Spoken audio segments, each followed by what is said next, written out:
안녕하세요. 회생메이트 김태용 변호사입니다.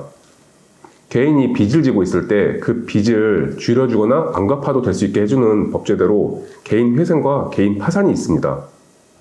그 사람의 상황에 따라 개인 회생을 해야 되는 경우가 있고 개인 파산이 적합한 경우가 있는데 이번 영상에서는 개인 파산을 할 수 있는 경우에 대해서 말씀드려볼까 합니다. 첫 번째, 재산이 채무보다 적어야 합니다. 어떻게 보면 당연한 이야기인데요. 파산, 면책은 반대로 채권자 입장에서 생각해보면 받아야 될 돈을 다 못 받게 됩니다. 그런데 채무자의 전체 재산이 채무보다 많으면 그 재산으로 채무를 갚을 수가 있잖아요. 그렇기 때문에 파산 면책을 해주지 않는다는 거예요. 두 번째, 면책 불허가 사유가 없어야 합니다. 파산에 관한 법이 채무자 회생 및 파산에 관한 법률인데요. 줄여서 채무자 회생법이라고 많이 합니다.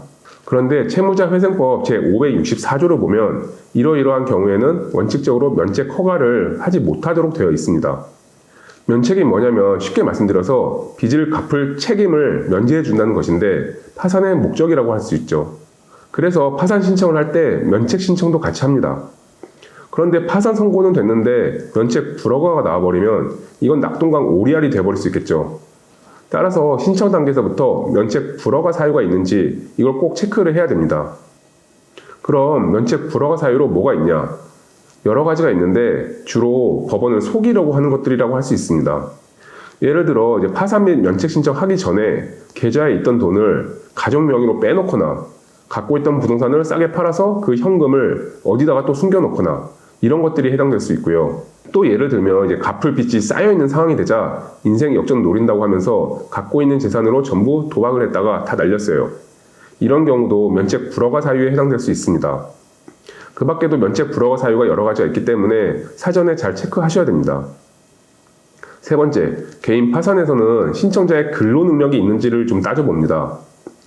쉽게 말씀드리면 최저 생계비 이상의 돈을 벌 수 있는 능력이 있느냐를 살펴보고 그럴 능력이 있다고 인정되면 파산하지 말고 일을 해서 돈을 갚아라 이렇게 봅니다.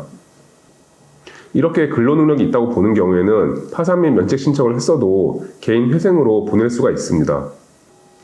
이번 영상에서는 개인 파산을 할 수 있는 조건들에 대해서 몇 가지 말씀드려봤습니다.